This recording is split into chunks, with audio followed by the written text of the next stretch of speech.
Allahu Allahu Allahu Allah Allahu Allahu Allahu Allah Allahu Allahu Allahu Allah. Bismillahirrahmanirrahim. Yang saya hormati Ustaz Abdul Rahman, Ketua Majelis Ulama Indonesia Kabupaten Buleleng. Oke, Buleleng. Masya Allah, Zakallah khair Ustazana.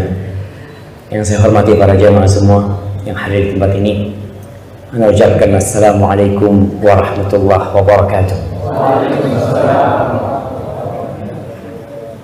Alhamdulillah alladzi bi ni'matihi tatimmus shalihat. Segala puji bagi Allah Jalla Jalaluhu yang karena nikmatnya kebaikan-kebaikan menjadi sempurna. Kita sebagai hamba Allah hendaknya selalu mengingat bahwa setiap tarikan nafas yang kita lakukan itu adalah nikmat dari Allah Jalla Jalaluhu, dan semuanya bisa sempurna karena Allah yang memberikannya kepada kita. Seorang hamba yang beriman tidak boleh sombong, tidak boleh merasa bahwa dia mendapatkan nikmat itu karena dia pantas mendapatkannya. Tidak, dia mendapatkan nikmat itu karena Allah yang memberikannya. Allahumma salli wa sallim wazid wa barik wa an'im ala sayyidina wa maulana Muhammadin wa ala alihi wa ashabihi ajma'in. Ya Allah, semoga salawatmu, salam berkah dan nikmatmu senantiasa kau curahkan untuk hamba kekasihmu, untuk baginda Nabi kita Muhammad alaihi salatu wassalam yang diutus sebagai rahmatan lil alamin, dan kita yang mengaku menjadi umatnya Nabi Muhammad sallallahu alaihi wasallam, kita harus menunjukkan rahmat itu kepada umat manusia. Apalagi antum di Pulau Bali, di tempat yang mungkin umat Islam minoritas, sehingga di sini kewajiban antum untuk menunjukkan al-akhlaq al-islamiyah, untuk menunjukkan bentuk-bentuk rahmat Rasulullah sallallahu alaihi wasallam, karena beliau rahmatnya bukan hanya untuk umat Islam, tapi rahmat yang dihadiahkan oleh Allah kepada kita adalah lil alamin, untuk alam semesta ini. Maka semoga selawat senantiasa tercurahkan untuk beliau, untuk istri-istri beliau. Para wanita hendaklah meneladani istri-istri Nabi SAW. Mereka adalah istri-istri yang qanaah, yang menerima. Suaminya miskin. Nah, Rasulullah SAW hidup serba kekurangan. Di awal sebelum tahun 7 Hijriah beliau sangat kekurangan. Seringkali beliau berpuasa karena tidak ada makanan di rumah. Maka hendaklah kita meneladani istri-istri Nabi, meneladani putra-putri Nabi, meneladani para sahabat Nabi, yang terutama Abu Bakar As-Siddiq, Umar bin Khattab, Uthman bin Affan, dan Ali bin Abi Thalib. Semoga Allah meridhai kita bersama mereka. Amma ba'd. Malam ini, tepatnya malam Senin, tanggal 16 Syawal. Betul jemaah? Tanggal berapa? Tanggal 16. Tanggal berapa? 15. Tadi sebelum maghrib tanggal 15. Setelah matahari tenggelam tanggal 16. Karena kalender Islam bermula dengan tenggelamnya matahari, dengan munculnya hilal, bukan dengan jam 12 malam. 16 hari kira-kira kita meninggalkan bulan Ramadan. Apakah madrasatut taqwa, selama sebulan penuh di bulan Ramadan, kita sudah merasakan hasil. Setelah sebulan seperti sebuah pisau yang diasah sebulan penuh, maka insya Allah itu pisau akan sangat tajam. Begitu pula orang-orang yang beriman, yang berpuasa di bulan Ramadan, yang kata Allah la'allakum tattaqun. Rasulullah sallallahu alaihi wasallam pernah naik mimbarnya di Masjid Nabawi. Beliau mengatakan amin 3 kali. Amin, amin, amin. Para sahabat bingung. Mereka mendengar amin, tapi tidak mengetahui apa yang diaminkan. Maka para sahabat mengatakan, ya Rasulullah, lamma raqaita al-mimbar, kita dengar kau mengatakan amin, amin. Apa yang kau aminkan? Kata Nabi alaihi salatu wassalam, lamma raqaitu ad-darajal ula, ketika aku naik ke anak tangga pertama. Anak tangga mimbarnya Nabi ada berapa?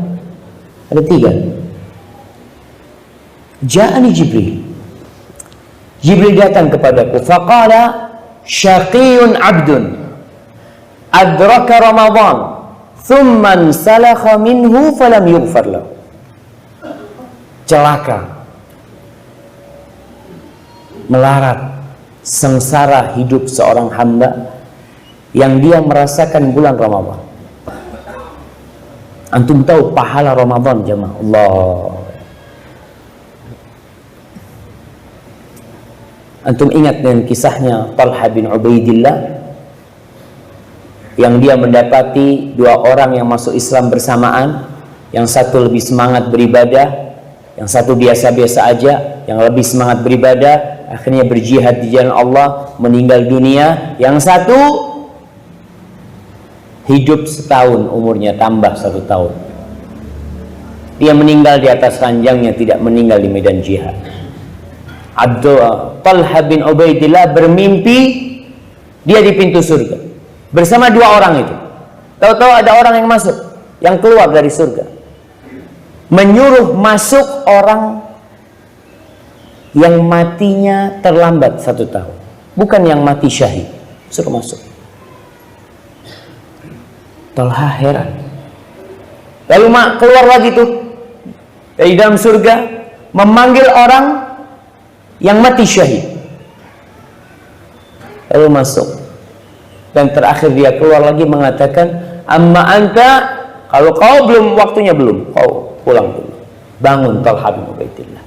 Ana ingin menekankan bagaimana fadilah menghadapi bulan Ramadan dan mendapatkan Ramadan. Akhirnya Talha cerita keheranan, kok bisa ya yang mati syahid masuk surganya terlambat. Akhirnya para sahabat pun pada keheranan, karena yang mereka ketahui pahala mati syahid, Allahu Akbar, wa dzirwatu sanamihi al-jihadu fi sabilillah. Puncak dari ajaran Islam adalah jihad fi sabilillah. Gimana orang yang mati syahid, mati di medan perang, kok masuk surganya terlambat dibandingkan yang mati di atas ranjangnya? Lalu mereka menjumpai Nabi alaihissalam. Nabi mengatakan kepada mereka, mimma ta'jabun, apa yang menyebabkan kalian keheranan? Qalu ya Rasulullah, tuh yang satu semangat beribadah mati di medan perang, tapi masuk surganya kedahuluan sama yang mati setelahnya, padahal mati biasa dia. Oh, kata Nabi alaihissalam, alaysa 'asha ba'dahu sanah, bukankah orang itu umurnya ditambah setahun? Iya, masuk Islamnya bareng, tapi matinya yang terlambat. Fa shalla kadza wa kadza, dan dia salat berapa rakaat dalam 1 tahun. Tsumma adraka Ramadan, dan dia mendapati bulan Ramadan. Iya ya Rasulullah sallallahu alaihi wasallam. Lalu Nabi menjelaskan, fa inna bainahuma, Di antara dua orang ini derajatnya, perbedaannya di surga itu ma bainas samai wal ardh, antara langit dan bumi. Bayangkan. Makanya celaka orang yang hidup di bulan Ramadan, selesai Ramadan, masuk ke bulan Syawal, dosa-dosanya belum diampuni. Terus ngapain kau selama Ramadan?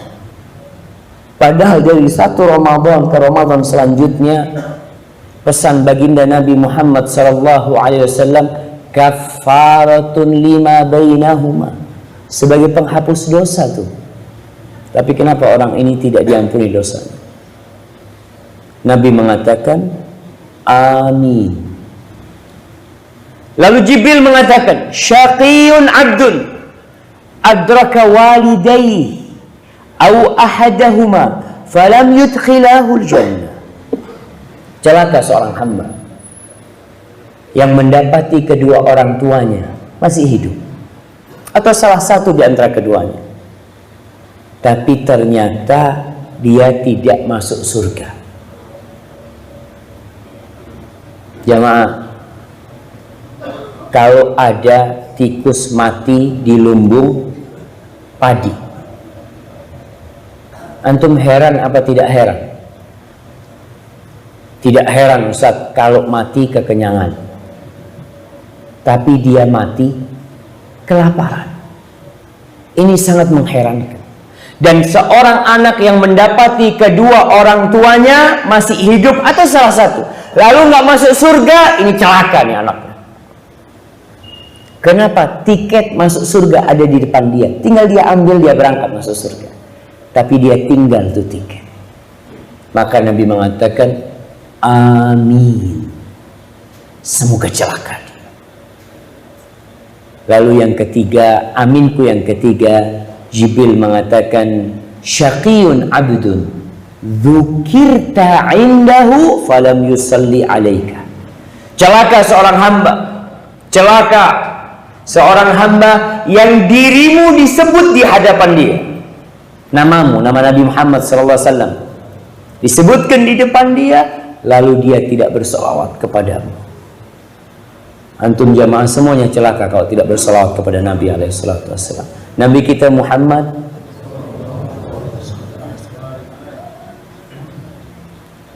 Ana tadi ngelihat ada air di sini jamaah. Kenapa dipindah air nggak ada? Hah? Jazakallah khair, syukran.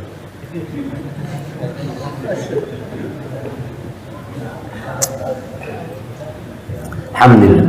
Ingat tuh 3 kecelakaan kalau kita, termasuk salah satu di antara yang ketiga itu celaka. Bagaimana ada orang yang tergabung di dirinya 3 perkara itu. Tidak berbakti sama orang tuanya sehingga tidak bisa masuk surga. Tidak berselawat kepada Nabi SAW sehingga celaka. Dan dapat Ramadan tiap tahun. Berapa tahun Bapak merasakan bulan Ramadan? Saya umur sudah 65 tahun Ustaz. Ramadan ya tiap tahun, tapi saya nggak puasa. Na'udzubillah. Jadi paling tidak jamaah, ada perubahan lah selesai Ramadan dan selesai kajian ini. Harapan ilmu itu merubah karakter kita. Kalau kita dapat ilmu, orang bodoh tidak berubah wajar, karena dia nggak paham, nggak ngerti dia. Tapi orang pintar dapat ilmu tidak berubah, ini yang tidak wajar. Ya hidayah. Ibunda Sufyan Ats-Tsauri, anak yatim nih Sufyan, alim ulama yang terkenal. Ibunda Sufyan Ats-Tsauri memberikan duit kepada Sufyan sebanyak 10 dirham.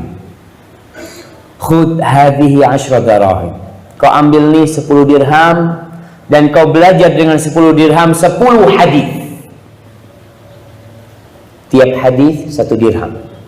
Dari dulu yang namanya nuntut ilmu itu butuh duit. Dari dulu.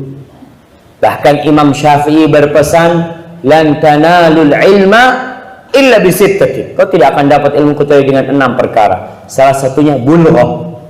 Ada biaya. Maka Ibunda Sufyan ngasih anaknya duit 10 dirham. Kau cari 10 hadis. Kau belajar banyak ulama hadis. Kau belajar. Setelah kau dapat 10 hadis, kau lihat ada perubahan sikap enggak di dirimu. Gaya ngomongmu, misyatik, jalanmu, dudukmu. Kau berubah enggak? Kalau ada perubahan, teruskan kau belajar.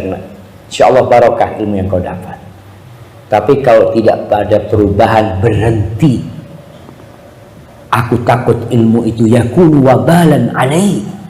Ilmu itu jadi petaka buat engkau nantinya. Bertahun-tahun belajar, dengarkan kajian, dapat ilmu, tapi tidak berubah menjadi lebih baik, jadi bala ilmu yang dimiliki. Maka harapannya dengan Ramadan kita berubah, dan dengan menuntut ilmu kita berubah jadi lebih baik. Berkaitan dengan berbakti kepada orang tua. Ya, kalau kita melihat fenomena dalam kehidupan kita, banyak anak-anak yang lupa dengan orang tuanya, khususnya yang sudah menikah. Kenapa anak katakan seperti ini? Karena yang sudah menikah ini kadang-kala udah dewasa, udah paham dia. Kalau yang anak-anak muda masih nggak paham. Tapi yang udah menikah dia paham, dia udah jadi bapak, istrinya jadi ibu. Dia sudah paham dengan derita orang tuanya. Tapi ternyata malah lupa sama orang tuanya. Sebagian ada yang menjadikan orang tuanya pembantu di rumah. Sebagian ada yang hanya mengirim uang buat orang tuanya tapi tidak pernah menengok orang tuanya. Entah di buleleng. Ini kebanyakan perantau apa memang penduduk asli? Campur aduk. Nah, kadang-kala orang yang merantau itu di Bali mungkin sudah setahun, udah lupa sama orang tuanya. Dia udah sibuk sama istri, sama bini, sama anaknya. Sudah menikmati kehidupan di sini, dia hanya bisa telepon. Umi, bekhair Mi? Baik Umi. Ya, alhamdulillah Mi, kita semua bekhair Mi ya. Mudah-mudahan Umi dijaga sama Allah. Assalamualaikum. Selesai sudah. Subhanallah. Di dalam Al-Quranul Karim berulang kali Allah Jalla Jalaluh mengingatkan agar anak berbakti kepada orang tua. Yang pertama di surat Al-Baqarah ayat 83. Jamaah, Anda lihat sebagian sudah mulai ngantuk. Jadi yang datang ke majelis ilmu itu ada 3 orang. Saya menyebutkan, anak kasih hadiah. 3 jenis orang yang datang ke majelis ilmu. Tadi Ustaz Abdul Rahman jelaskan tuh, ada orang yang berlindung kepada Allah, Allah melindungi dia. Ada orang yang malu, akhirnya Allah juga malu sama dia. Ada orang yang berpaling dan Allah pun berpaling sama dia. Bukan itu tuh. Jemaah, yang datang ke majelis ilmu itu yang pertama ada orang yang alim, orang berilmu, untuk menambah ilmunya, merefresh ilmunya, seperti para ustadz yang hadir, para alim ulama yang hadir di majelis ilmu. Mungkin dia mengatakan yang disampaikan ustadz anak udah tahu semuanya, tapi anak ingin merefresh ingatan anak. Nah, yang kedua muta'allim, ada orang yang datang untuk belajar. Yang ketiga mustami', orang yang datang untuk mendengarkan. Apa bedanya muta'allim sama mustami'? Anak kasih hadiah.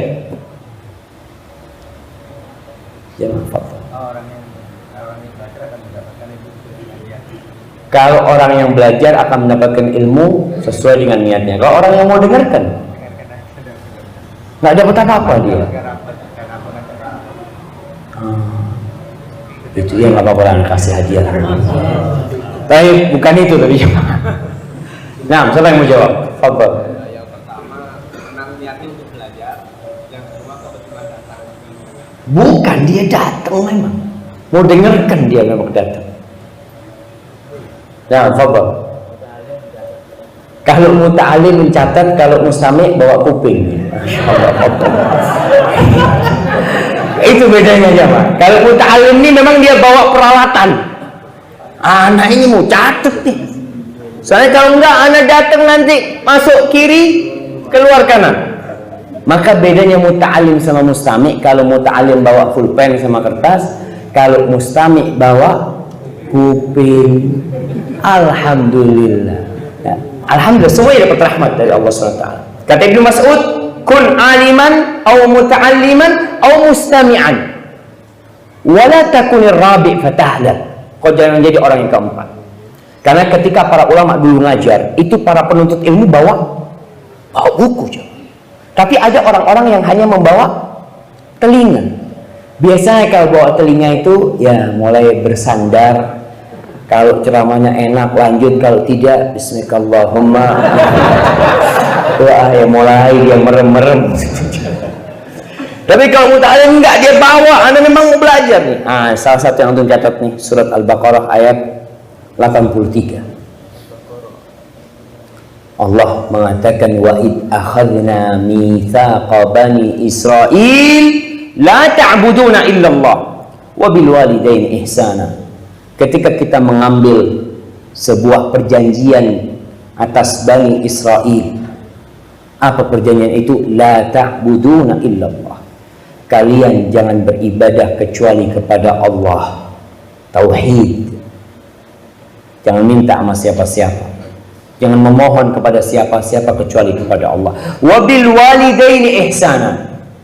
Dan Allah mengambil perjanjian setelah tauhid adalah berbakti kepada kedua orang tua. Setelah itu wadzil qurba wal yatama wal masakin, berbuat baik kepada kerabat, anak yatim, anak miskin. Sebagian orang dibalik, dia masya Allah sama anak yatim demen banget, bikin acara bagi-bagi sama anak yatim, tapi sama orang tuanya tidak. Kau seharusnya sama orang tua aja. Ingat ketika seorang sahabat datang menjumpai Nabi SAW, ya Rasulullah, man ahaqqun nas bi husni suhbati aw sahabati. Wahai Rasulullah sallallahu alaihi wasallam, siapakah manusia yang paling berhak mendapatkan kebaktianku, yang paling berhak mendapatkan pertemananku, yang paling berhak mendapatkan kebaikan aku? Kalau aku punya satu senyum, siapa yang paling berhak mendapatkan senyumku itu? Kalau aku hanya memiliki satu hadiah, siapakah orang yang paling berhak mendapatkan hadiahku? Kalau aku hanya memiliki satu waktu dalam sepekan untuk duduk bersama dia, siapakah orang yang berhak mendapatkan waktuku itu? Siapa ya Rasulullah? Apa kata Nabi SAW? Ummah, ibu. Qultu thumma man? Lalu siapa ya Rasulullah? Ummah. Lalu ibumu. Qultu thumma man? Qal ummat. Ibumu, kata Nabi SAW. Qultu thumma man? Thumma abu. Setelah itu baru bapak. Thumma al-adna fal-adna. Lalu yang dekat, yang lain. Orang kan dalam kehidupan ini memiliki banyak hubungan. Dia punya sahib, dia punya paman, dia punya kerabat, dia punya adik, dia punya kakak, dia punya tetangga, dia punya guru, dia punya ustadz. Di antara semua manusia itu, orang yang paling berhak mendapatkan waktu kita, mendapatkan kebaikan kita itu orang tua kita, ibu kita. Terus terang, ada anak-anak ya Allah, ya, anak masih ingat di Jakarta. Ada seorang anak, dia hidup satu kampung sama ibunya, satu kompleks. Anak nginep di rumah dia. Anak tanya sama dia, bang, abang, anak dibawa ke rumah ibunya, abang ke rumahnya mama ini tiap hari bang? Enggak Ustaz, sibuk Ustaz, sepekan sekali. Subhanallah. Dia mungkin bisa duduk sama sohibnya. Ada orang yang Masya Allah senang duduk sama temennya, ngundang temennya, tapi duduk sama orang tuanya sebentar udah bosan. Kau tidak tahu bagaimana orang tuamu tatkala engkau kecil, dia menemanimu dalam semua hal. Ketika nangis kau minta dibelikan ini, dibelikan sama orang tua. Ketika bermain, duduk di sampingnya orang tua. Kau digendong kemana-mana. Dan ana setelah menjadi orang tua, ana lihat ya peran seorang ibu ya. Allahu Akbar. Ketika si kecil nangis di malam hari, tuh ibu bangun digendong sama dia. Dalam kondisi dia ngantuk. Keliling dia ke belakang, kemana. Ya kalau anaknya panas ya, dia lakukan segala hal. Bahkan seorang ibu khususnya, dia siap mempertaruhkan nyawanya demi anaknya. Ini perintah Allah. Kita ini seharusnya faham jemaah. Bahwa Islam datang rahmatan lil alamin. Dan orang yang paling berhak mendapatkan rahmat antum adalah kedua orang tua. Kemudian di surah An-Nisa ayat 36 Allah mengatakan wa'budullah wa la tusyriku bihi syai'a. Kalian beribadahlah kepada Allah, jangan berbuat syirik sedikit pun kepada Allah. Tauhid. Tujuan diciptakannya langit dan bumi ini, tujuan diciptakannya umat manusia ini agar mereka mentauhidkan Allah. Maka itu perintah pertama dan itu kunci masuk surga. La ilaha illallah. Ada orang berbakti sama orang tuanya, ada orang yang sangat baik bahkan dikenal oleh seluruh penduduk. Ini orang paling berbakti sama orang tuanya, tapi kalau dia tidak bertauhid, wa qadimna ila ma amilu min amalin faja'alnahu haba'an manthura. Amal kebajikan dia akan jadi debu yang berterbangan. Syaratnya tauhid. Maka itu perintah Allah. Wa bil walidaini ihsana. Lagi Allah katakan, dan berbuat baiklah kepada orang tua. Setelah orang tua, wa bidil qurba wal yatama wal masakin. Kau berbuat baik kepada kerabatmu, kepada anak-anak yatim, kepada orang-orang miskin, wal jari dil qurba, tetangga yang jadi kerabat dengan engkau, wal jaril junub, tetangga yang jauh, wasahibi bil jam, teman dalam perdagangan, teman dalam perjalanan, wabnis sabil, orang yang putus perjalanan tidak bisa melanjutkan perjalanannya, wa ma malakat aimanuhum, kepada budak-budak kalian. Innallaha la yuhibbu man kana mukhtalan fakhura. Allah nggak suka sama orang yang sombong membanggakan dirinya. Maka ingat, Allah ingatkan orang tua. Kemudian di surat Al-Isra ayat 23. Coba antum sudah dapat berapa ayat tuh? 3 ayat, Masya Allah. Antum pulang nanti dibaca di rumah. Insya Allah antum udah berulang kali membaca ayat itu. Apalagi di bulan Ramadan, Syahrul Quran, Syahrul Ramadan alladzi unzila fihi al-Quran, dibaca tuh. Tapi mungkin antum tidak melihat artinya. Supaya tatkala kita melaksanakan perintah ini Allah yang nyuruh anak. Di surat Luqman, wasalna al-insana biwalidayhi ihsana. Ada kadang-kala seorang anak yang mengatakan, ya Ustaz, abah anak ini Ustaz tidak pernah berbuat baik sama anak. Anak ketika kecil ditinggal sama orang tua. Orang tua bekerja di luar negeri. Atau orang tua meninggalkan ibu anak bekerja sendiri sampai anak besar. Ketika anak sukses, baru bapak anak datang. Apakah anak harus berbuat baik kepada bapak anak? Naam, wajib antum berbuat baik. Antum tahu bagaimana Nabi Ibrahim, bapaknya itu pembuat patung, pembuat berhala, penjual berhala, penyembah berhala, dan Nabi Ibrahim terus mendakwain orang tuanya. Akhirnya orang tuanya marah kepada Nabi Ibrahim, la illam tantahi la arjumannak wahjurni maliya. Aku usir kau, nggak kenal lagi sama kau. Kau kalau nggak berhenti ngasih nasihat aku, nggak berhenti dengan yang kau dakwahkan itu, aku akan merajammu. Ini bapaknya mengatakan itu kepada Nabi Ibrahim. Apa kata Nabi Ibrahim?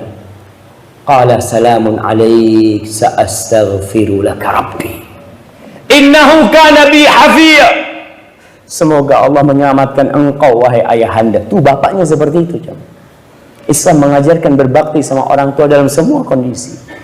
Jadi kalau ada anak yang merasa orang tuanya kok mau ngambil manfaat aja Ustaz, setelah anak sukses dia datang, dia tetap bapakmu. Kau bisa hidup, kau ada di dunia karena sebab ada bapak. Walaupun bapakmu zalim, walaupun bapakmu kafir, tetap wasahibhuma fid dunya ma'rufa. Di surat Al-Isra ayat 23, apa kata Allah? Wa qadha rabbuka alla ta'budu illa iyyahu wa bil walidaini ihsana imma yablughanna 'indakal kibara ahaduhuma aw kilahuma fala taqul lahumā uffin wa la tanharhumā wa qul lahumā qawlan karīmā wakhfid lahumā janāha dhulli minar rahmah wa qur rabbirhamhumā kamā rabbayani shaghīrā. 23, 24, 25. Allah mengatakan, dan Allah telah membuat keputusan, Allah telah menetapkan, Allah telah memerintahkan agar engkau tidak menyembah kecuali hanya kepada Allah dan berbuat baik kepada kedua orang tua. Bayangkan jamaah, jadi kalau pengajian itu berulang judulnya, sebenarnya memang seperti itu orang harus diingatkan. Antum kalau baca Al-Quran Karim, berapa kali Allah sebutkan tentang surga? Berulang kali. Berapa kali Allah memanggil kita agar kita melaksanakan sholat? Banyak kali. Berapa kali Allah menyuruh kita bersolawat kepada Nabi SAW, beristighfar kepada Allah Jalla Jalaluh, berzikir? Banyak kali. Kenapa? Karena kita sering lupa, jamaah. Makanya diingatkan. Dan di ayat ini Allah mengingatkan, wa bil walidaini ihsana. Lalu ke imma yablughanna indakal kibar. Kau lihat dalam posisi orang tuamu itu sudah sepuh. Sudah sepuh. Keduanya atau salah satu dari keduanya. Kenapa Allah ingatkan agar kita berbakti kepada orang tua tatkala mereka sepuh? Padahal kewajiban berbakti ketika kita muda, mereka muda pun kita wajib berbakti. Biasanya kalau orang tua masih muda, yang butuh itu anak. Bapak belum butuh sama kita. Orang tuanya masih bisa bekerja, orang tuanya masih sehat, dia nggak butuh. Tapi kalau sudah tua renta, di sini dia butuh sama antum. Maka Allah ingatkan, ketika orang tua kalian sudah sepuh, berarti kalian sudah tua. Orang tua sepuh itu umur berapa jamaah? 60 lah, 50, kepala 5 ke atas lah, itu sudah mulai capek-capekan. Pensiun umur berapa? Oke, 58, dulu 55, 56, sekarang 58, mungkin nanti 60. Wallahu a'lam. Tapi yang jelas orang pensiun itu ya bisa disebut sepuh. Udah, kau nggak usah kerja, biar yang muda kerja. Pada saat inilah anak memiliki kewajiban berbakti yang lebih. Kata Allah, ketika orang tuamu sepuh, 2 atau 1, mungkin 1 meninggal dunia, atau yang 1 masih muda. Karena kadang-kala bapak kita, Masya Allah, baru menikah umur 35 tahun. Ibu kita umurnya 20 tahun pada waktu itu. Ada perbedaan umur 15 tahun. Jadi yang sepuh duluan siapa? Bapak kita. Ibu kita masih muda, masih sehat. Kadang-kala terjadi seperti itu.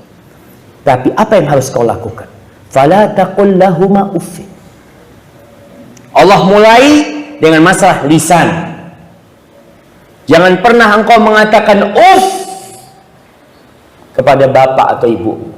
Orang kalau sudah sepuh itu banyak permintaan. Kadang-kala permintaannya aneh-aneh. Iya. Ada seorang ibu yang dia ngomong sama anaknya, "Nah, Umi kepingin nak diantarkan ke tempat sohib-sohib perempuan dia." Apa kata anaknya? Nih, cuma 30 menit. Anak antarkan, anak tunggu. Umi nggak ada, anak tinggal. Ibunya butuh sama anaknya. Kalau anaknya tidak mengantarkan, tidak berangkat. Kata uminya, iya nak, diantar. Sampai sana ditunggu sama anaknya. Ada jam, dia lihat jam. 30 menit diketuk. Mungkin di dalam ya uminya lagi seneng-seneng ketemu sama sohibnya, macam-macam, nggak dengar. Anaknya pulang, ditinggalkan. Dapat berapa waktu ada telepon ke rumah itu, disebutkan kalau anaknya sudah tabrakan dan mati. Hati-hati jemaah. Fala taqul lahuma uff. Kalau ada ucapan yang lebih rendah dari uff, akan Allah sebutkan. Kalau mengatakan itu ucapan yang paling rendah, yang menyakitin hati orang tua. Kadang-kala anak dipanggil, nak, ibu kepingin ini nak. Iya dengan intonasi yang tidak mengenakkan. Wala tanharhum. Jangan menghardik keduanya. Kalau yang pertama ucapan, yang kedua ini kadang-kala tindakan. Tangan. Aduh, enggak. Kadang-kala tangannya seperti ini kepada orang tuanya. Na'udzubillahi min dzalik. Itu adalah kedurhakaan, jemaah. Durhaka. Wa qul lahuma qawlan karima. Ucapkan untuk keduanya ucapan yang mulia. Kau kalau mau ngomong sama orang tua, pilih kata-katamu. Kau mau ngomong apa sama orang tua? Aku takut nyakitin hati ibuku. Ada seorang anak Abu Hurairah atau siapa yang tidak pernah, atau salah satu dari ulama salaf yang tidak pernah makan sama ibunya. Dia makan satu meja sama ibunya, nggak pernah. Dia biarkan ibunya makan dulu baru dia makan. Ditanya, kenapa kau tidak melakukan itu? Iya, aku takut aku makan, ibuku kepingin sesuatu, aku ambil sesuatu itu. Nggak mungkin ibu itu ngomong, jemaah. Kalau hatinya yang diminta sama anaknya, dikasihkan sama ibunya. Si anak ingin berbakti sama ibunya, umi makan sudah. Setelah uminya makan, sisa itu baru dimakan oleh anak. Takut dia durhaka sama orang tua. Ada seorang alim ulama, Masya Allah, kalau nggak salah Raja bin Haywa, lagi ngisi pengajian, ibunya datang. Muridnya ini banyak, coba. Ibunya ini datang mengatakan, "Qum ya Haywa, fa'at imid dajjal." Haywa, bangun, ayamnya belum kau kasih makan.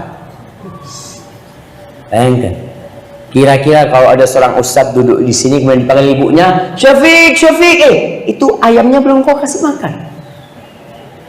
Ya, nih nanti insya Allah habis kajian. Ini Haywa langsung bangun, berangkat. Dia laksanakan perintah ibunya. Bayangkan perintah orang tua ini. Kau sedang sholat sunnah, dipanggil sama ibumu, kau putus sholat sunnah. Sholat kau ini, Allahu Akbar. Alhamdulillahi Rabbil Alamin. Fulan. Berhenti sholat. Para ulama mengatakan boleh memutuskan sholat sunnah karena menjawab panggilan orang tua itu wajib hukum. Maka perhatikan, kita nggak main-main sama orang tua kita. Wa qul lahuma qawlan karima wakhfid lahuma janaha dzulli minar rahmah. Engkau rendahkan untuk keduanya sayap kerendahan yang penuh dengan rahmat, penuh dengan kasih sayang buat kedua orang tuamu. Kau mau diinjak-injak, mau diapakan, terserah orang tua. Ingat seorang anak yang melaporkan bapaknya kepada Rasul sallallahu alaihi wasallam. Anak mengadukan bapaknya, yang mengatakan, "Ya Rasulullah, inna abi akhadha mali." Bapakku ini ngambil hartaku. Oh gitu. Bapakmu ngambil hartamu? Iya Rasulullah. Panggil bapaknya. Masya Allah. Berapa menit lagi Ustaz? Kok sudah mau adzan nih Ustaz? Hah? 7 menit lagi? Siap. Ana izin minum dulu jamaah.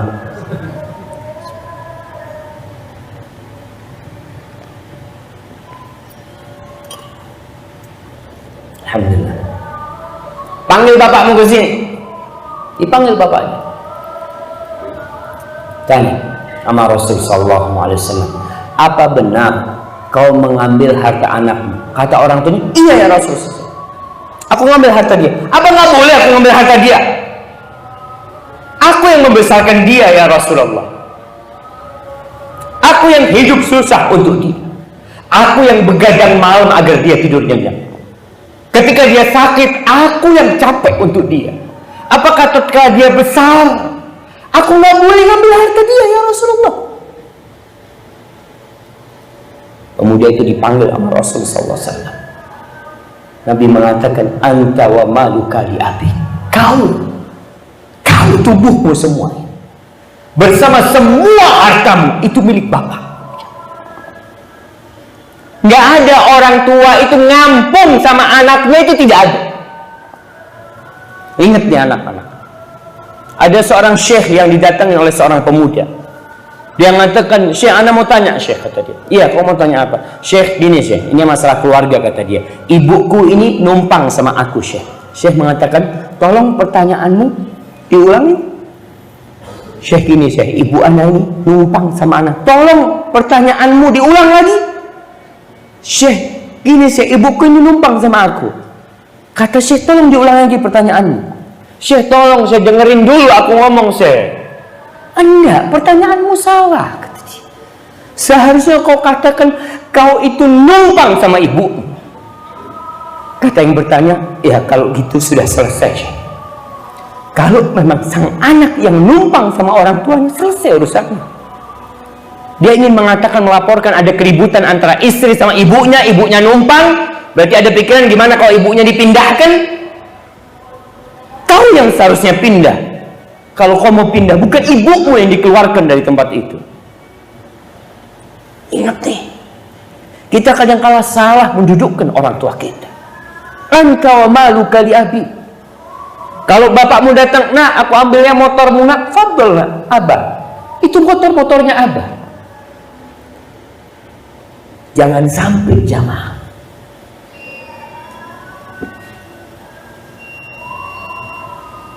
azan Ustaz. Baik, kalau sudah waktu azan kita sholat, nanti kita lanjutkan sedikit lalu masuk tanya jawab insyaallah. Sallallahu ala nabiyina Muhammadin wa ala alihi washabbihi wasallam. Assalamualaikum warahmatullahi wabarakatuh. Alhamdulillah, segala puji bagi Allah. Wassalatu wassalamu ala Rasulillah, dan salat serta salam semoga tercurahkan untuk Rasulullah sallallahu alaihi wasallam. Amma ba'd, haibati fillah. Melanjutkan kajian kita tentang berbakti kepada orang tua selama keduanya masih hidup, mumpung masih ada keduanya. Dan ketahuilah bahwa berbakti kepada orang tua, sebagaimana ayat-ayat yang kita bacakan tadi, memiliki kedudukan yang sangat tinggi di sisi Allah Jalla Jalaluhu.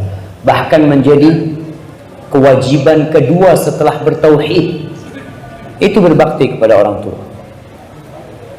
Kalau kita melihat bagaimana Nabi menanamkan tentang berbakti kepada kedua orang tua di dalam banyak hadis, Muawiyah As-Sulami mengatakan, Ataitun Nabiyya sallallahu alaihi wasallam, aku mendatangi Nabi alaihi salatu wassalam, faqultu ya Rasulullah, inni uridul jihad fi sabilillah. Wahai Rasulullah, aku ingin berjihad di jalan Allah. Artinya dia ingin surga Allah. Nabi tidak bertanya kepada dia, apa persiapanmu? Apakah kau sudah latihan tiap hari? Apakah kau pernah berperang sebelumnya? Apa yang engkau miliki? Nabi tidak bertanya itu. Malahan Nabi bertanya, a ummuka hayyah? Ibumu masih hidup? Mau jihad, yang ditanya ibumu masih hidup? Qultu na'am. Iya ya Rasulullah. Di sini Nabi mengatakan, ilzam rijlaha fathamma al-jannah. Kau kan cari surga. Engkau ingin berperang, berjihad, kau cari surga. Engkau terus-terusan berada di kaki ibu. Di situ tuh surga. Bayangkan nih orang mau berjihad. Ada yang lainnya juga mau berjihad dan mau berhijrah. Dia mengatakan, ya Rasulullah, aku tinggalkan kedua orang tuaku dalam kondisi menangis. Nih jamaah, orang mau jihad, mau berhijrah, dia tinggalkan kedua orang tuanya dalam kondisi menangis. Apa kata Nabi alaihi salatu wassalam? Irji' ilaihima. Kau pulang kepada keduanya, fa'adhikhum. Bikin mereka tersenyum, tertawa sebenarnya engkau telah membuat keduanya menangis. Itu mau jihad. Apalagi cuma mau nuntut ilmu, apalagi cuma mau bekerja cari dunia. Sebagian anak, Masya Allah, kerja di Jakarta, ibunya di sini ngatakan, nak, jangan nak, nggak bisa bu, aku mau ke Jakarta. Ibunya ngomong, jangan, kau tetap berangkat. Durhaka kau sama orang tua. Dan kalau ibuku mengatakan, nak, pulang, pulang. Jangan kau mengatakan, Ustaz, anak, punya istri, gimana makan mereka? Allah yang kasih makan mereka. Kau punya kewajiban berbakti sama kedua orang tuamu sebelum kau berbuat baik sama anak dan istri. Tapi subhanallah, orang tua ini, apalagi ibu ya, kadangkala dia membiarkan anaknya memaksa mau berangkat kerja, ibunya ngomong jangan nak, besok anaknya lagi memaksa ini itu. Akhirnya ibunya dengan sakit hati, udahlah kau berangkat. Jangan sampai kau menyakiti kedua orang tua. Dan kita tidak akan pernah bisa membalas budi kedua orang tua kita. Abdullah bin Umar bin Khattab radhiyallahu taala anhu, dia pernah mendapati orang menggendong ibunya. Kalau sekarang orang umroh, orang haji pakai kursi roda, dulu nggak ada kursi roda, yang ada digendong. Ana masih melihat ketika di tahun 1419 ketika kita di Madinah dan berangkat umroh, itu kalau ada perempuan atau lelaki yang tua renta tidak bisa tawaf, itu ditandu, ditandu di kepala, orang 4 yang nandu untuk tawaf, untuk sa'i. Belum kursi roda, belum waktu itu. Sekarang udah pakai kursi roda. Ini orang dikatakan dari Yaman gendong ibunya untuk berangkat haji. Dia tawaf, dia ketemu sama Abdullah bin Umar bin Khattab. Dia melantunkan bait-bait syair mengatakan, inni ana ba'iruhal mudallal in ud'irat rikabuha lam ud'ar.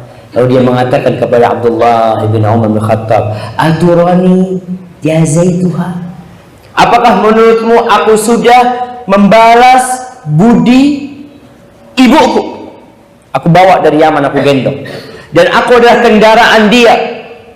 Kalau onta-onta itu dikagetin pada kakek, aku tidak pernah kaget untuk menyenangkan ibuku. Kira-kira aku sudah membalas budi ibuku belum? Apa kata Abdullah bin Umar? La wala zafratun min zafaratiha. Tarikan nafas ketika dia mengeluarkan engkau dari perutnya, itu satu belum kau balas. Satu belum kau balas. Apalagi yang lain. Ada lagi seorang yang datang kepada Umar bin Khattab radhiyallahu taala anhu mengatakan bahwasanya dia ini ngurusin ibunya. Ibunya sudah di atas ranjang, tidak bisa berbuat apa-apa. Aku yang membersihkan dia. Wa asrifu wajhi anha. Dia bersihkan ibunya kalau buang kotoran apa, dan dia palingkan wajahnya, karena nggak ada orang lain yang merawat ibunya, dia yang merawat ibunya. Dia tanya sama Umar bin Khattab, kira-kira aku udah balas budi baik ibuku belum? Belum, kata Umar bin Khattab. Kan sama, kata anak ini. Aku merawat ibuku sebagaimana ibuku merawat aku ketika kecil. Nggak sama, kata Umar. Dulu ibumu ketika merawat engkau kecil, ibumu berharap kau panjang umur. Tapi kau sekarang merawat ibumu dalam kondisi tua, kau berharap ibumu cepat mati. Karena anak udah capek merawat ibu. Ibu juga tersiksa, kesian ibu macam-macam, padahal kau yang capek. Kata Umar, nggak sama. Anak pernah membaca, dan sampai hari anak lupa di mana anak baca, ada buku Birrul Walidain kalau nggak salah, cerita tentang 4 bersaudara. 4 bersaudara ini, bapaknya sudah meninggal, ibunya sudah tua, nggak bisa pindah-pindah rumah. Kan ada ibu yang pindah rumah anaknya pertama, anak kedua, anak ketiga, capek ibunya. Akhirnya 4 orang ini musyawarah, ibu ini harus ikut 1 orang, nggak bisa pindah-pindah kayak gitu, kasihan ibu. Kata kakaknya paling besar gini, yang merawat ibu nggak dapat warisan. Yang ngerawat ibu udah dapat warisan. Adik-adiknya ngomong, masa kita udah capek ngerawat nggak dapat warisan lagi. Ini mau bikin kesepakatan mereka. Nggak ada yang mau adik-adiknya. Akhirnya kakaknya yang merawat. Kenapa kakaknya mengatakan itu? Karena kakak ingin merawat ibunya. Apa pantas seorang yang membawa kunci surga di rumahnya masih minta uang? Pantas dia masih minta dunia. Kunci surga dia bawa ke rumah. Pintu surga dia bawa ke rumah. Maka kita harus bangga, harus berbahagia tatkala bisa merawat orang tua kita. Kita bawa orang tua kita. Apa saja yang diminta kau berikan sama kemampuan. Dan berbakti kepada orang tua di dalam Islam tidak hanya ketika orang tua hidup, bahkan ketika orang tua meninggal dunia kita wajib berbakti dengan senantiasa mendoakan kedua orang tua kita, dengan senantiasa berbuat baik kepada kerabat-kerabat orang tua kita. Karena biasanya kalau orang tua meninggal banyak hubungan silaturahim yang terputuskan. Bapak meninggal, kita tidak lagi berkunjung ke rumah paman. Kita tidak lagi berkunjung ke rumah sepupu kita. Ya udah sibuk masing-masing. Padahal salah satu bentuk kebaktian anak yang paling mulia kepada orang tuanya adalah tatkala dia berbuat baik kepada orang-orang yang dicintai oleh orang tuanya. Kau cari teman-teman bapak, apalagi kerabat, apalagi bibi, paman yang disukai sama bapak kita seharusnya terus berbuat baik sama mereka. Abdullah bin Umar bin Khattab dalam satu perjalanan ke Mekah atau pulang dari Mekah, dia ketemu sama orang Badui. Akhirnya sama Abdullah bin Umar dibuka imamahnya, surbannya dibuka, diberikan kepada orang Badui itu, dan keledai yang biasa untuk ganti naik onta, kalau capek naik onta naik keledai, itu dihadiahkan kepada orang Badui itu. Akhirnya sahabat-sahabat yang mengatakan, Abah Abdurrahman, ini orang kau kasih 2 dirham udah seneng banget. Kok bisa kasih uang begitu banyaknya, harta begitu mahalnya buat dia? Apa kata Abdullah bin Umar? Inna hadha, ini orang ini, kana abuhu sadiqan li abi. Bapaknya orang ini dulu temannya bapakku. Bapaknya jemaah, bukan orang itu temannya Umar bin Khattab, tapi bapak yang temannya Umar bin Khattab. Tapi Abdullah bin Umar melakukan itu karena dia mendengarkan Rasulullah sallallahu alaihi wasallam bersabda, inna min abarril birri silatur rajuli ahla wuddi abi. Termasuk puncak kebaktian seorang anak, dia terus berbuat baik kepada orang-orang yang dicintai oleh orang tua, oleh bapaknya. Hadza wallahu a'lam bissawab. Itu yang bisa kita kaji pada kesempatan kali ini. Semoga bermanfaat, membuat kita bisa berbakti sama orang tua. Ini pertanyaan udah banyak yang masuk. Panitia udah dibaca nih. Panitia dibaca yang berkesesuaian dengan, coba ini juga.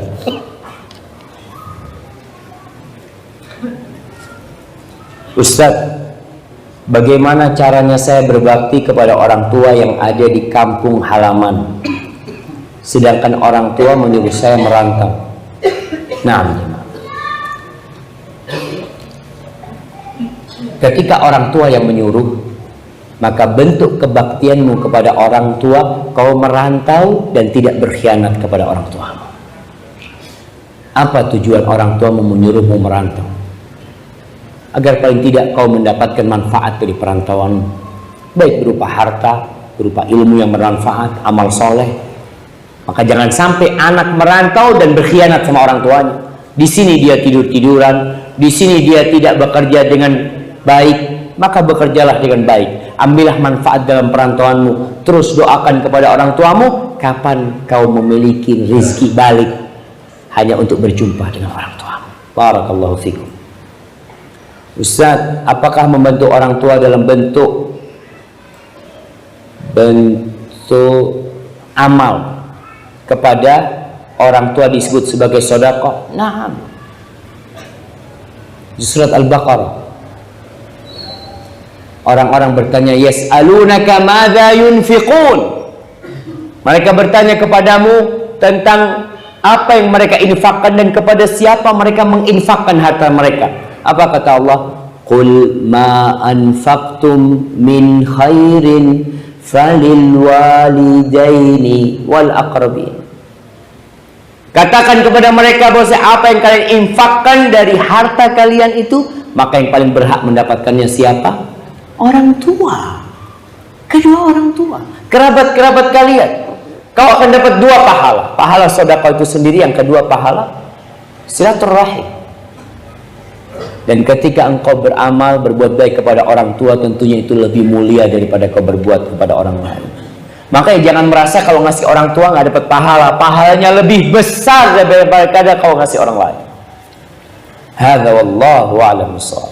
Ustaz, mana yang didahulukan? Apakah berbakti kepada orang tua atau menikah? Karena setahu ana berbakti kepada orang tua itu wajib hukumnya. Sedangkan menikah adalah sunnah. Mohon koreksi bila ana salah. Karena saat ini kebutuhan mendesak ana saat ini adalah berbakti kepada orang tua, namun ana ingin menikah. Pertama, tidak bertentangan pernikahan dengan berbakti sama orang tua.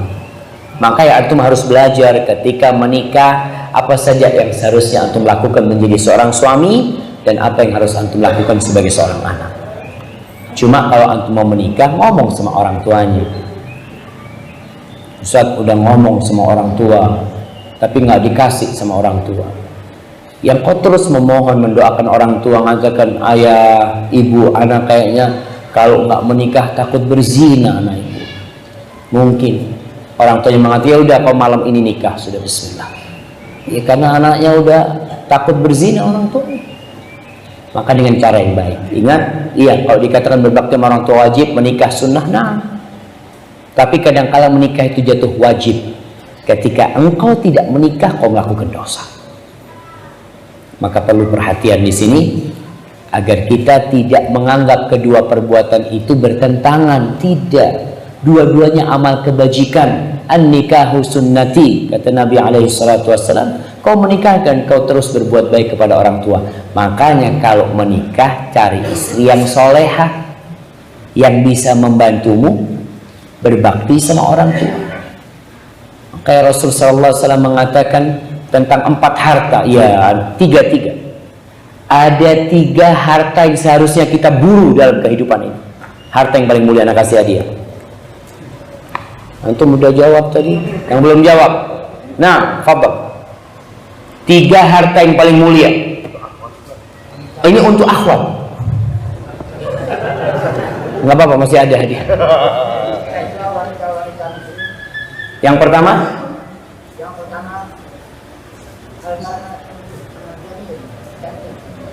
istri yang cantik. Yang kedua, keturunan. Yang ketiga, ad-dinul Islam. Kayaknya kurang tepat, jemaah. 3 harta yang para sahabat bertanya ketika turun ayat. Nah,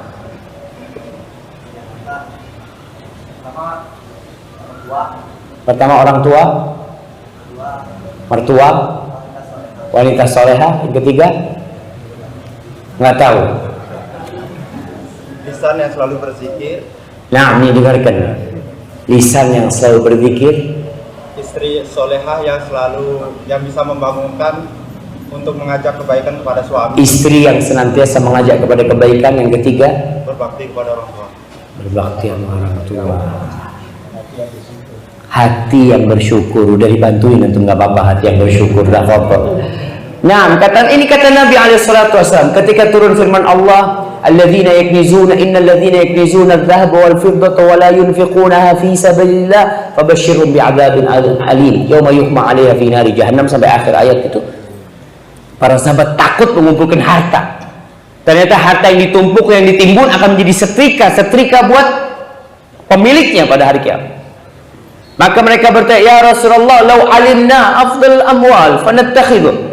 Kalau kita tahu harta yang paling mulia, kita akan kumpulkan.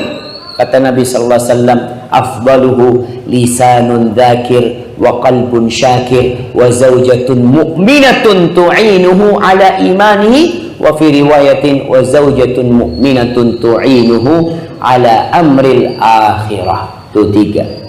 Lisan yang pandai berzikir, hati yang pandai bersyukur, dan istri yang membantu urusan akhirat, bukan istri yang bisa buka warung.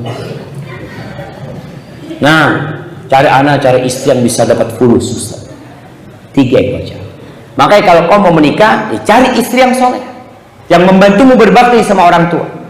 Karena sebagian menantu itu lebih dicintai sama mertua daripada anak sendiri. Gara-gara tuh menantu baik, maka fadhol kau cari. Ustaz, apa yang harus anak lakukan jika suatu kesempatan sang anak ingin menghadiri majelis ilmu, sementara di saat yang sama si ibu ingin dan membutuhkan anaknya? Kau sama ibumu jemaah, kau bisa menuntut ilmu di lain waktu, di waktu yang lain. Dan sekarang Masya Allah, dengan adanya kamera, dengan adanya media, kalau kau nggak bisa hadir sekarang, kau bisa belajar nanti. Alhamdulillah. Tapi berbakti sama orang tua, bayangkan sholat sunnah aja antum dipanggil sama ibu, pulang berhenti kau sholat, kau datangin ibu. Hadza wallahu a'lam bissawab. Ustaz, adakah doa ikhtiar khusus agar segera dipertemukan dengan jodoh? Antum nggak perlu dipertemukan, antum cari jodohnya. Bersamaan dengan safarnya Ustaz, tolong doakan anak kami, karena doa orang safar salah satu doa yang diijabahkan. Masya Allah, mudah-mudahan antum cepat nikah dengan istri yang solehah, dan semua yang belum nikah.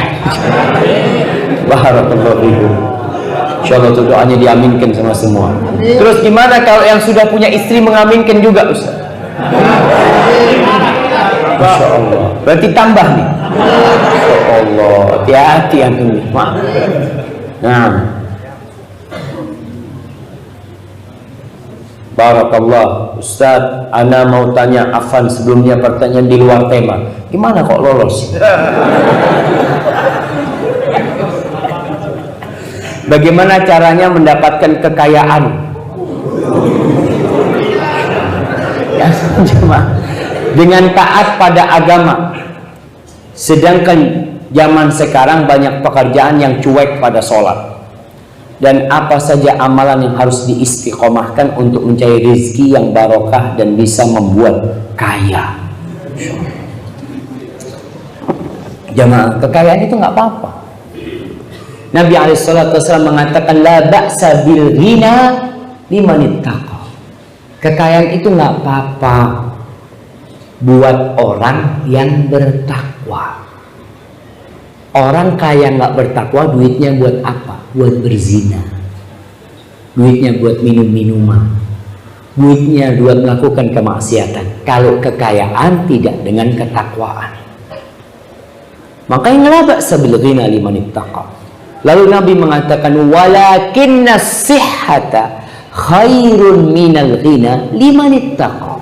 Akan tetapi kesehatan itu lebih baik buat orang yang bertakwa daripada harta. Antum tuh punya badan sehat, mau dihargain 1 miliar. Yang bertanya mana? Baik. Yang bertanya, kalau mamanya, oke, kau dikasih uang 1 triliun, tapi kau stroke nggak bisa apa-apa di atas ranjang, mau? 1 triliun Ustaz. Buat apa Ustaz ya kalau ada kena stroke? Gak ada gunanya. Antum kadang-kadang melihat orang pakai mobil mewah, Masya Allah, mobil yang tipis itu, yang bisa terbuka kapnya. Antum melihat ada orang datang, Masya Allah, Masya Allah, kapan anda punya kayak gini ya? Tahu-tahu yang keluar kakinya putus 1, pincang. Antum mau pincang naik mobil itu? Mau? Apa antum nggak Ustaz, Ahsan punya kaki Ustaz, nggak apa-apa, sudah nggak punya mobil, yang penting 2 kakinya sehat. Tuh kata Nabi SAW, sehat itu lebih baik daripada kekayaan.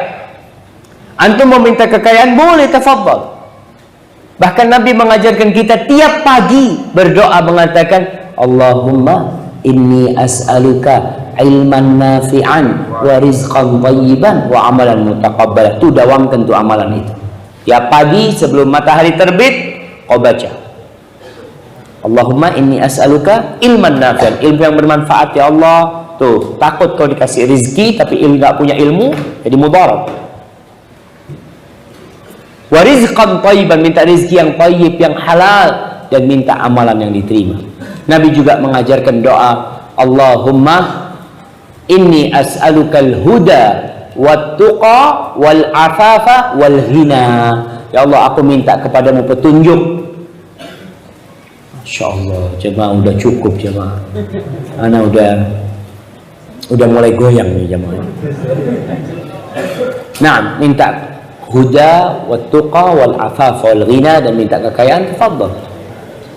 Kemudian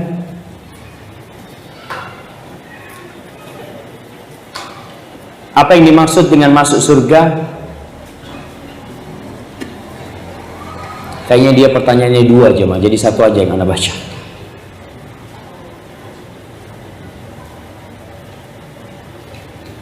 Ustaz, saya kan mau menikah, tapi saya bingung dalam hal musik. Mau saya tidak memakai musik, tapi dari pihak keluarga ingin memakai musik. Mohon solusinya Ustaz. Berkaitan dengan pernikahan jemaah, Rasulullah SAW mengatakan a'lil nikah itu, umumkan pernikahan kalian dengan rebana. Atau kama qala Nabi SAW. Jadi duf rebana itu disunnahkan. Ingat, disunnahkan agar ada ketika pernikahan dan hari raya. Jadi ketika pernikahan ada nasyid-nasyid yang pakai duf, jadi pakai rebana. Itu dipakai anak-anak kalau mereka bisa nyanyi, bisa apa, pakai rebana boleh. Bahkan itu dianjurkan sama Nabi SAW. Jangan antum pernikahan yang disetel Al-Quranul Karim. Tidak tepat, karena ini lagi senang-senang, maka disuruh pakai duf. Atau tadi dikatakan dangdutan. Na'udzubillah jemaah. Sebagian orang di Jember ini ada iklannya besar, pernikahannya fulan-fulan, ngundang penyanyi ini, ngundang penari ular, ngundang ini macam-macam. Na'udzubillah min dzalik. Itu dengan pakaian yang mininya, biduan-biduan wanita ya. Itu anak kecil pada nontonin. Siapa yang tanggung jawab itu jemaah? Tolong, pernikahan itu kan mencari ridha Allah. Biasanya ditulis mohon doa restu. Kau minta doa, tapi kau melakukan sesuatu yang Allah murkahi. Gimana itu terjadi? Kau lihat bagaimana Nabi menikah, bagaimana putri-putrinya dinikahkan sama Nabi SAW, bagaimana Aisyah ketika mendatangin pernikahan. Itu ada semua syariatnya, tinggal kita pelajari. Kita kan nggak mau belajar. Banyak di antara kita emang ya udah Ustaz, biasanya kayak gini. Belajar jamaah. Kenapa? Karena satu-satunya hal yang diminta tambahan oleh Nabi SAW cuma ilmu. Wa qul rabbi zidni ilmu. Minta tambahan ilmu agar kita faham. Dengan ilmu kau faham mana yang halal, mana yang haram, mana yang boleh dan mana yang tidak boleh. Hadza wallahu a'lam bishawab. Anda mohon maaf jemaah, Anda juga kuatnya cuma sampai sini. Apabila yang Anda sampaikan benar itu dari Allah Jalla Jalaluh, kalau ada yang salah dan kurang berkenan itu dari diri Anda pribadi, Allah dan Rasulnya terbebaskan dari kesalahan itu. Anda terima kasih banyak kepada semua yang berperan atas terlaksananya kajian kita pada malam ini, khususnya mungkin MUI Kabupaten Buleleng dan Takmir Masjid Jami dan teman-teman dari Bali Mengaji. Semoga apa yang telah antum lakukan diterima oleh Allah Subhanahu wa taala. Subhanakallahumma wa bihamdika asyhadu an la ilaha illa anta astaghfiruka wa atubu ilaik. Wassalamualaikum warahmatullahi wabarakatuh.